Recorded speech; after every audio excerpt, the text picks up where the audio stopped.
बिहारचा निकाल हा जनाधार नाही तर ईव्हीएमचा आधार असल्याची टीका बच्चू कडू यांच्याकडून करण्यात आली आहे। ईव्हीएमच्या मदतीने भाजपने बाजू पलटवली।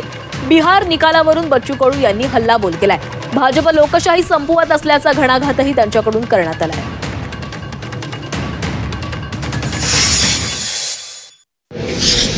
मला असं वाटतं का ते लोकमत नाही आहे, जनाधार नाही, तो मशीनचा आधार आहे आणि मशीनच्या आधारावरच बीजेपीनं पुन्हा बाजू पलटवलेली आहे।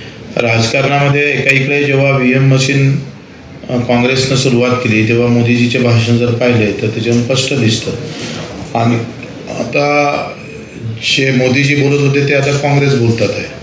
म्हणजे लोकशाहीच्या संपवण्याचा पहिली सुरुवात काँग्रेसनं केली आणि भाजप आता ते काही सगळं मुळासहित लोकशाही संपवून ईव्हीएम मशीनच्याद्वारेच आता लोकशाहीतला आत्मा जो मतदान आहे तोच खऱ्या अर्थानं मुळात गायब करणार आहे।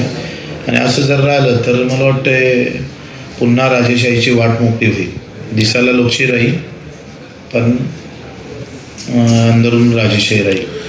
तर लोक जेव्हा सभेला येतात तेव्हा ते मतही मारतात। एकंदरीत आतापर्यंतचा आमचा अनुभव आहे। तर आमच्या सभेला एवढे लोक होते, गांधी बुलवारची पूर्ण मैदान भरलं होतं। 12 ते 13 हजार टू व्हीलर आमच्या सोबत होते आणि स्वतःच्या पैशावर खर्च करून आलेले होते। दुसरीकडे विजय उमेदवाराच्या टू व्हीलर फक्त 200-300 होत्या। विजय आमचा निश्चित दिसत असताना सुद्धा आम्ही पडलो। तर ही मशीनची कामगिरी आहे आणि त्या मतदान केंद्रावर मतदान केल्यापेक्षा बीजेपी कार्यालयातच मतदान केंद्र उभं करावं, तिथंच ठपके मारून मोकळं करावं।